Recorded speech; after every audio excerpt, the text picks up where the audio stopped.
दोस्तों, भारत को आजादी किसने दिलाई? अगर मैं आपसे ये सवाल पूछूंगा तो बेशक आपका जवाब होगा महात्मा गांधी। आप कहेंगे कि महात्मा गांधी ने भारत छोड़ो आंदोलन किए, सत्याग्रह आंदोलन किए और भूख हड़ताल की, और ये सारी चीजें जब उन अंग्रेजों ने देखी तो जो अंग्रेज छोटी छोटी गलतियों पर बीच चौराहे पर तोप के गोले से भारतीयों को उड़ा देते थे, उन अंग्रेजों से रहा नहीं गया ये देख करके भारत के लोग उन्हें बाहर निकालने के लिए खाना नहीं खा रहे और भूख हड़ताल कर रहे, और यही आंदोलन देखकर उनका दिल पिघल गया अंग्रेजों का और वो भारत को छोड़कर चले गए। यही सारी चीजें आपने किताबों में शायद एक फॉर्मल लैंग्वेज में पढ़ी होगी, लेकिन एक बार खुद से सवाल करिए कि क्या सच में महात्मा गांधी के इन आंदोलन की वजह से हमें आजादी मिली थी? क्या सच में जिन अंग्रेजों की कठोर नीतियों की वजह से साल 1943 में 30 लाख लोग खाने की कमी से मर गए थे, उन्हीं अंग्रेजों ने जब ये देखा कि भारत के लोगों ने खाना खाना छोड़ दिया है क्योंकि वो ब्रिटिश को भारत से बाहर निकालना चाहते हैं, इसलिए फिर से कई लाख लोग ना मरे, इसलिए अंग्रेजों ने भारत को छोड़कर जाने का फैसला लिया। ये सारी बातें किसी भी तरीके से लॉजिक नहीं बनाती, और ये सारी बातें मैं ऐसे ही नहीं कह रहा हूँ, इसके कई सारे प्रूफ भी है जिसे मैं आज की इस वीडियो में आपको बताऊंगा अभी,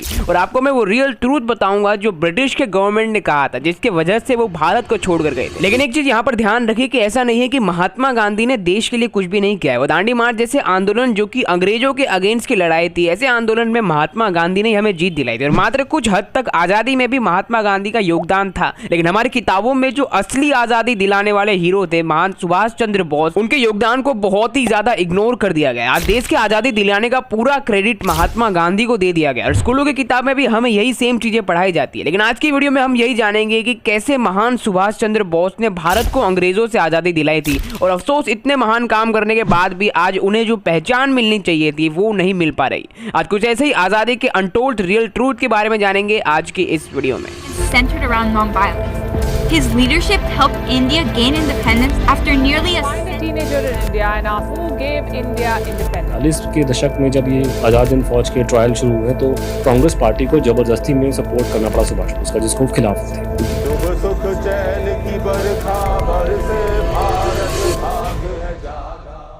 दोस्तों, ये कोई नया टॉपिक नहीं है। बहुत बार कई लोगों के बीच में इस चीज को लेकर डिबेट्स होती रहती है कि भारत को आजादी किसने दिलाई, महात्मा गांधी के अहिंसा आंदोलन से भारत को आजादी मिली या फिर सुभाष चंद्र बोस के आजाद हिंद फौज की मदद से भारत को आजादी मिली। तो देखो, अगर मैं डायरेक्टली ये बात कहूं तो महात्मा गांधी, जवाहरलाल नेहरू और जिन्ना का भारत की आजादी में बहुत ही कम योगदान रहा, और ये मैं प्रूफ के साथ आपको वीडियो में आगे भी बताऊंगा। पर इतने सी चीज आप समझ लीजिए कि आज जो भी हम टेक्स्ट बुक में पढ़ते हैं वो आधा सच है। असली आजादी के हीरो महात्मा गांधी को बताया गया है, लेकिन सुभाष चंद्र बोस जो थे और जितने भी आजाद हिंद फौज के सैनिक थे, उनका योगदान भारत को आजाद करने में बहुत ही ज्यादा। एक तरफ से जहां महात्मा गांधी की सोच ये थी कि वो अहिंसा और नॉन वायलेंस करके भारत को, लोगों को आजादी दिलाएंगे, यानी कि जो अंग्रेज भारत पर अत्याचार कर रहे हैं उनके खिलाफ महात्मा गांधी नॉन वायलेंस करेंगे और आजादी दिलाएंगे। लेकिन महात्मा गांधी को अहिंसा और नॉन वायलेंस से इतना ज्यादा प्यार था कि वो देश के लोगों को ये कहते थे कि अहिंसा मत करो और आजादी लो, और दूसरी तरफ वर्ल्ड वॉर 1 में ब्रिटिश इंडिया के कहने पर गांधी जी ने भारत के लोगों को युद्ध में लड़ने के लिए आग्रह किया था। पर दूसरी तरफ सुभाष चंद्र बोस की यहाँ पर आइडियोलॉजी ये थी, उनका मानना ये था बेसिकली कि आजादी ली नहीं जाती है बल्कि छीनी जाती है। वो तुम मुझे खून दो और मैं तुम्हें आजादी दूंगा के कॉन्सेप्ट पर चलते थे, क्योंकि वो जानते थे कि अंग्रेज कभी भी लोगों के भूख हड़ताल को देखकर तो देश को आजादी नहीं देने वाले हैं, बल्कि वो भारतीयों की आर्म पावर और वायलेंस और विरोध को देखकर आजादी जरूर दे देंगे। सुभाष चंद्र बोस के साथ में भागवत गीता हमेशा रहती ही थी। वो बचपन से ही महाभारत जैसे काव्य ग्रंथ पढ़ते आए, इसलिए वो ऐसा मानते थे कि कभी कभी सच्चाई के लिए शस्त्र उठाना भी जरूरी है, और उनको इस चीज पर और भी ज्यादा विश्वास होने लगा और अपनी बातों पर और भी ज्यादा भरोसा होने लगा जब महात्मा गांधी को 2 बार अंग्रेजों ने बेवकूफ बनाया था। असल में हुआ क्या था कि ब्रिटिश ने महात्मा गांधी को कहा था कि वर्ल्ड वॉर 1 में भारतीयों को वो आग्रह करे कि वो अंग्रेजों की तरफ से लड़े, और भारत ब्रिटिश की मदद करेगा तो भारत को अंग्रेज आजाद कर देंगे। लेकिन वर्ल्ड वॉर 1 में ब्रिटिश तो जीत जाते हैं पर वो भारत को आजाद नहीं करते, और भारत के लोगों को ब्रिटिश ने बेवकूफ बना दिया था इस तरीके से, और भारत के लोग अहिंसा की राह पर ही चलते रहे। लेकिन उसके थोड़े सालों बाद क्या होता है कि फिर से वर्ल्ड वॉर 2 स्टार्ट हो जाता है, और फिर से महात्मा गांधी को कहा जाता है कि वो भारतीय फौज को कहे कि वो ब्रिटिश की फिर से मदद करे, और अहिंसा और नॉन वायलेंस की राह पर चलने वाले महात्मा गांधी ने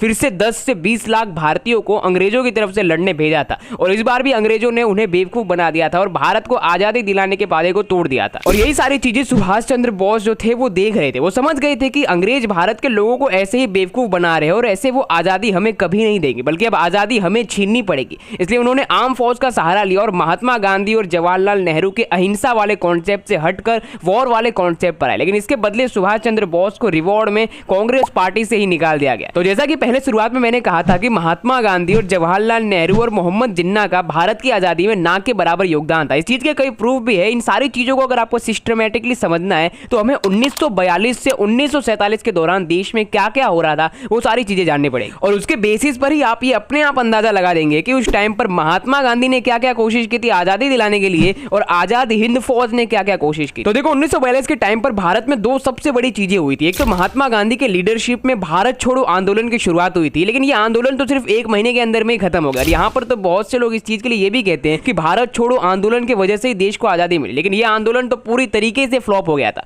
इसके अलावा दूसरी चीज यहाँ पर यह हुई थी कि सुभाष चंद्र बोस ने 1942 में फिर से आजाद हिंद फौज को बनाया था, और 1943 से लेकर 1945 तक के बीच में कई सारे लोगों ने इंडियन नेशनल आर्मी यानी आजाद हिंद फौज को ज्वाइन किया और अंग्रेजों के अगेंस्ट युद्ध लड़ना स्टार्ट किया। लेकिन 1945 आते आते उस वॉर में इंडियन नेशनल आर्मी वॉर में हार जाती है और कई सारे इंडियन नेशनल आर्मी के जवानों को अंग्रेज के द्वारा पकड़ लिया जाता है। बाद में साल 1946 आ जाता है और यह फैसला लिया जाता है कि आजाद हिंद फौज के जितने भी जवान वो पकड़ा गया है उन्हें पब्लिकली ह्यूमिलेट किया जाएगा, यानी कि बीच चौराहे पर सजा दी जाएगी, ताकि ये सब देखकर लोगों के मन में डर भी बन जाए और लोग आजाद हिंद फौज को एक देश के गद्दार की तरह देखें और अंग्रेजों को लेकर भारत के लोगों की इज्जत और भी बढ़ जाए। लेकिन इन आजाद हिंद फौज के जवानों को पब्लिकली सजा देने का फैसले की वजह से पूरे भारत में 1946 में कई जगहों पर दंगे हुए और जैसे अंग्रेजों ने सोचा था उस टाइम पर उसका टोटल उल्टा ही हुआ। फिलिप्स मॉसन जो कि 1946 में इंग्लिश वॉर डिपार्टमेंट के सेक्रेटरी हुआ करते थे, उनके अकॉर्डिंग 1946 में उस समय आजाद हिंद फौज के जवानों को सजा देने पर बहुत ही बड़े दंगे हुए थे। लोग यहाँ पर समझने लगे थे कि इन चीजों को कि आजाद हिंद फौज देश के गद्दार नहीं बल्कि वो अंग्रेजों के अगेंस्ट लड़के देश को आजाद करवाने की कोशिश करवा रहे। लेकिन एक चीज यहाँ पर सोचने वाली है कि जब आजाद हिंद फौज 1945 में ही हार गई थी और 18 अगस्त साल 1945 में सुभाष चंद्र बोस के साथ एक प्लेन एक्सीडेंट हो गया था, तो उस हिसाब से तो आजाद हिंद फौज की कहानी 1945 में ही खत्म हो गई थी। फिर आजाद हिंद फौज ने आजादी कैसे दिलाई? इसका मतलब तो यही हुआ कि महात्मा गांधी ने 1946 और 47 में जो आंदोलन करवाए जिससे ही आजादी मिली होगी। लेकिन ये एक और बहुत बड़ा झूठ है।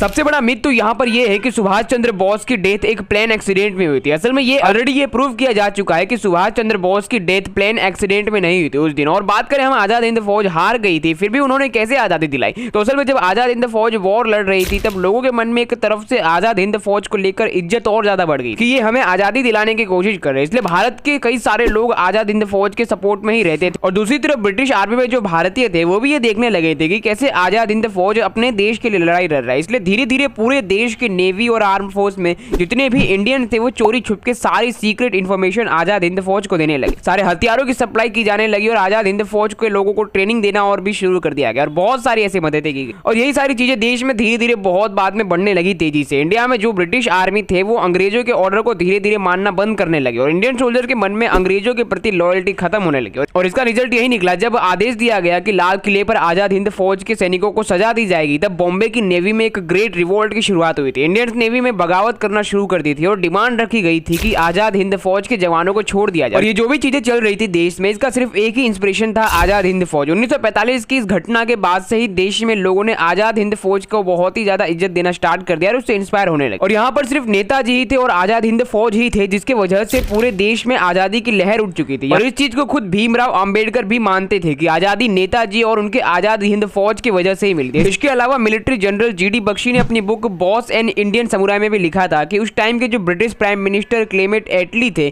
जब उनसे यह पूछा गया कि आपने भारत को क्यों आजाद किया, तो उन्होंने क्लियर ही इस चीज को कहा था कि आजाद हिंद फौज का इंफ्लुएंस इतना ज्यादा भयंकर हो चुका था कि आजादी की आग ब्रिटिश आर्मी के इंडियन तक पहुंच चुकी थी और इंडियन सोल्जर की लॉयल्टी धीरे धीरे खत्म हो चुकी थी और ऐसे ज्यादा समय तक चलने नहीं वाला था। इसलिए एटली ने देश को छोड़कर जाने का फैसला लिया था। और क्लेमेंट एटली से यह भी पूछा गया था कि आप महात्मा गांधी के आंदोलन की वजह से देश को छोड़कर गए, तो उन्होंने इस चीज को भी कहा था कि महात्मा गांधी के जो आंदोलन थे उसका असर ब्रिटिश पर बहुत ही कम पड़ा था, यानी कि मिनिमल इफेक्ट है। लेकिन अब आप सोच रहे होंगे कि जब इतने सारे एविडेंस और चीजें इतनी क्लियर है तो फिर आखिर क्रेडिट पूरा महात्मा गांधी को ही कैसे दिया गया? तो इसकी शुरुआत आजादी के बाद से ही होती है। जब कांग्रेस पार्टी को सत्ता मिली थी, वो पावर में आ गई थी, तब एनसीईआरटी और बहुत सारी बुक में आजादी के असली हीरो महात्मा गांधी को बताया गया था, लेकिन असली सच्चाई इसके कुछ विपरीत थी। लेकिन यहाँ पर यह नहीं है कि महात्मा गांधी कोई पीछे नहीं थे भारत को आजादी दिलाने में, उनका इंटेंशन भी एक आजाद भारत को देखना था। लेकिन यहाँ पर कई सारी ऐसी चीजें थी जिसमें आजाद हिंद फौज का बहुत ज्यादा हाथ था। उसके अलावा भगत सिंह, राजगुरु, सुखदेव, चंद्रशेखर आजाद, वीर सावरकर, बहुत सारे ऐसे हीरोज थे जिन्होंने भारत को आजादी दी, लेकिन उन्हें इतना ज्यादा यहाँ पर क्रेडिट नहीं दिया गया किताबों में जितना ज्यादा ज्यादा महात्मा गांधी को दिया गया था। लेकिन तो इसी तरीके से महान सुभाष चंद्र बोस ने भारत को आजादी दिलाई थी, लेकिन उन्हें इतना ज्यादा क्रेडिट नहीं मिला और इतनी पहचान नहीं मिल पाई जितनी उन्हें मिलनी चाहिए थी। तो बस आज के वीडियो में इतना ही। अगर आपको ये वीडियो पसंद आती हो तो सब्सक्राइब करें हमारे चैनल को ऐसी और वीडियोस के लिए।